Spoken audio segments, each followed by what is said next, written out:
반갑습니다. 네. 요즘 날씨가 계속 더워지죠. 네. 저도 많이 더워서 이제 카페에 계속 에어컨을 풀 가동 중인데요. 네. 오늘은 우리 불안에 대해서 한번 얘기 한번 해볼까요? 네. 저는 뭐 요즘은 불안하고 이런 게 없는데 예전에는 좀 불안했었던 것 같아요. 그때가 언제냐면요. 10대 후반에는 좀 미래에 대한 불안이 되게 많았었어요. 네, 그리고 20대 초반, 이제 요럴 때도 이제 미래에 대한 불안도 있고, 그리고 또 우리가 사주적으로 이렇게 봤을 때도 이제 불안이 많은 사람은 관이 많은 사람. 그러니까 예를 들어서 내가 만약 금일주인데 주위에 이제 불이 되게 많으면은 나를 극하는 환경 자체가 나를 극하는 이제 아주 그 척박한 환경인 거죠. 그러니까 이 사람은 이제 불안이나 어떤 압박감 이런 걸 많이 느껴질 수가 있어요. 이제 그런 경우가 있고, 어떻게 보면 그건 이제 내가 약한 경우죠. 내가 약했을 때 이제 주위에 어떤 그런 압력이 들어오므로 해갖고 내가 견뎌내지를 못하고 불안이나 압박감 이런 게 유발될 수도 있고요. 그리고 또 어떤 때 이제 가장 또 불안하냐면 이제 성격적으로 좀 이제 위축되어 있거나 소심한 사람들 이제 이럴 때 이제 사람을 대할 때 되게 불안을 많이 느끼죠. 그냥 불안을 많이 느끼고 대인관계에서도 좀 많이 불안을 느끼고 그런 사람들은 어떻게 보면은 나중에 뭐 대인공포증이나 아니면은 또 여러 가지 이제 정신적인 어떤 그런 스트레스로 인해 갖고 좀 불안을 좀 많이 느낄 수 있고요.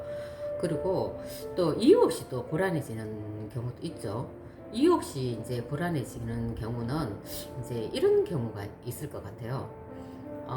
어렸을 때부터 좀 이렇게 이제 그 어떤 환경적으로 되게 불우한 환경이었거나 아니면은 이제 그 본인 자체의 타고난 성격에서 좀 이제 좀 이렇게 소심하거나 이럴 때는 이제 어릴 때 이제 환경에서 오는 압박감이나 아니면은 또 이렇게 삶의 그러니까 나이대별로 이제 이렇게 해야 될 과제들이 있잖아요. 그런 과제들을 내가 제대로 수행하지 못함으로 해갖고 이제 그런 것들이 이제 부정적으로 자기 무의식에 이제 이렇게 차곡차곡 쌓이게 되는 거죠. 그리고 부정적인 기억들 이런 게 축적됨으로 해갖고 그런 기억들이 나중에 어떤 이제 자기의 어떤 의식에서는 이제 그 불안으로 이제 그 이유 없는 어떤 불안으로 이제 유발되는 거죠. 그게 그렇잖아. 예를 들어서 요걸 좀 더 쉽게 설명하자면은 우리가 음식에 비유를 했을 때 음식이 만약에 이제 그 오래돼서 여름에 오래돼갖고 부패한 음식일 경우에는 이제 파리가 많이 꼬이는 것처럼 신선한 음식에는 파리가 꼬이지 않잖아요. 근데 이 부패한 음식에는 파리나 냄새도 나고 파리도 날리고 이런 것처럼 우리의 어떤 그 무의식 속에서 내가 받아들인 정보들을 내가 순화시키지 못하고 성화시키지 못하고 부정적으로 계속 차곡차곡 쌓였을 때 그때는 그 부정적인 그런 감정들이 이제 불안으로 유발될 수 있다는 거죠. 자기 어떤 의식에서. 그러면은 이게 불안이라는 게 꼭 어떠한 일이 생겨갖고 또 불안한 것보다는 그냥 이제 문득 불안해지는 거죠, 사람이. 갑자기. 아무 일 없었는데, 진짜 내가 나가지도 않았고, 어디 가갖고 어떤 싫은 소리를 들은 것도 아니고, 뭔가 트러블이 생긴 것도 아니고 한데, 사람이 엄청나게 막 불안한 거예요. 갑자기 순식간에 이유도 없이 불안해져 버리는 거예요.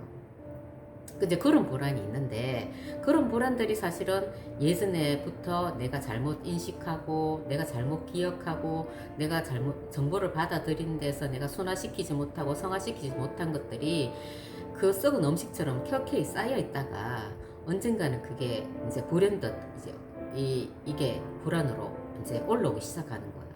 근데 그 불안이 그게 거기서 끝나면 괜찮은데 이런 불안이 어떤 주파수하고 이렇게 딱 맞아 떨어졌을 때는 어떻게 보면은 그 주파수하고 비슷한 그 때에 있는 그 주파수의 어떤 에너지들이 있잖아요.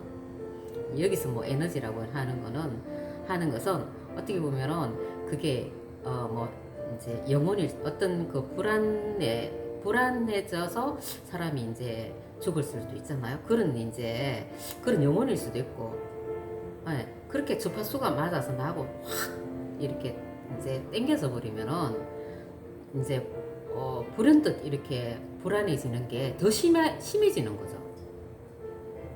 예. 그러니까 이유 없이 불안해지는 거는 이제 그런 어떤 그걸 이제 순서를 밟아야 된다는 거죠. 처음부터 이유 없이 불안해지진 않거든요. 내가 뭔가 어떤 잘못된 어떤 그런 인지, 그리고 잘못 받아들인 정보, 부정적인 생각들, 이런 것들이 켜켜이 모여갖고 나중에 이제 그 발현되는 것들이니까. 근데 정말 이 불안을 우리가 고쳐가려고 그러면은 나의 어떤 그런 사고방식을, 부정적인 사고방식을 긍정적으로 계속 바꿔가는 작업을 해야 돼요. 네. 근데 이런 바꿔가는 작업들이 내 혼자 있는다고 해갖고 그게 되는 게 아니고, 사회 속에서 많은 대인관계 속에서 사람들하고 계속 내가 이제 이렇게 부딪혔을 때, 그때 이제 그 상대방을 보는 것보다 내가 이 상황과 환경과 상대에게서 내가 무슨 생각을 하고 있는지, 내가 계속 우리가 그 윗바사나 수행하듯이 알죠? 자기를 관하는 거, 그걸 수행하듯이 계속 자신을 관해야 되거든요. 자신을 관하면서 부정적인 생각이 내가 하고 있다면은 그걸 긍정적인 생각으로 계속 바꿔줘야 돼요. 하나하나. 그러니까 내 자신을 관하는 게 중요하겠죠. 그래서 계속 내가 이제 수행하다 보면은 이제 모든 환경을 내가 어느 정도는 이제 내가 이 환경에서 불안하게 생각하는 그런 걸 내가 딱 캐치를 딱 하면은 그걸 자꾸 긍정적으로 이렇게 바꿔가다 보면은 이 불안이 처음에는 뭐 한 100 정도 불안이 확 올라왔다가 그 다음 계속 또 수행하다 보면 70%, 60%, 50%, 30% 이런 식으로 줄어드는 거지. 내가 한번 그런 식으로 이제 불안을 알고 한다고 해갖고 단박에 불안이 확 없어지는 건 아니거든요. 그래서 계속 지속적인 노력이 있어야 되고, 그렇게 이유 없이 불안이 올라올 때는 집에만 계속 이제 있는 것보다는 쇼핑을 한다든지, 나가서 사람이 좀 많은데 좀 이렇게 쇼핑을 한다든지, 그리고 또 영화를 보러 간다든지, 그리고 친구들하고 좀 이렇게 수다를 떨러 간다든지, 그래서 기운을 계속 갈아줘야 돼요. 혼자만 있으면 안 돼요, 그때는. 내 기운을 가려 그러면은 또 다른 기운을 받아들이고, 또 좀 더 이렇게 좀 밝고 명랑한 역동적인 기운을 내가 받아들여야 되기 때문에 그런 식으로 나를 순화시켜줘야 된다는 얘기인 거죠. 네. 그리고 이렇게 이유 없이 잡념이 자꾸 일어나서 불안할 때는 이제 조금 호흡도 이제 아랫배에 집중을 해서 좀 호흡도 깊고 길게 이제 단전 호흡을 해주는, 자신을 컨트롤할 수 있게 단전 호흡을 해주는 게 중요하고요. 중요한 거는 또 밖에 나가서 내 이런 기운을 갈아주는 거, 이런 것도 중요하고요. 네, 오늘은 불안에 대해서 여기까지 하고요. 네, 궁금하신 뭐 다른 어떤 것들이 궁금하신 게 있으면은 네, 제가 전화번호를 남겨놓을 테니까 나중에 문자나 전화 주시고요. 전화 상담도 뭐 가능하니까 전화도 주시고요.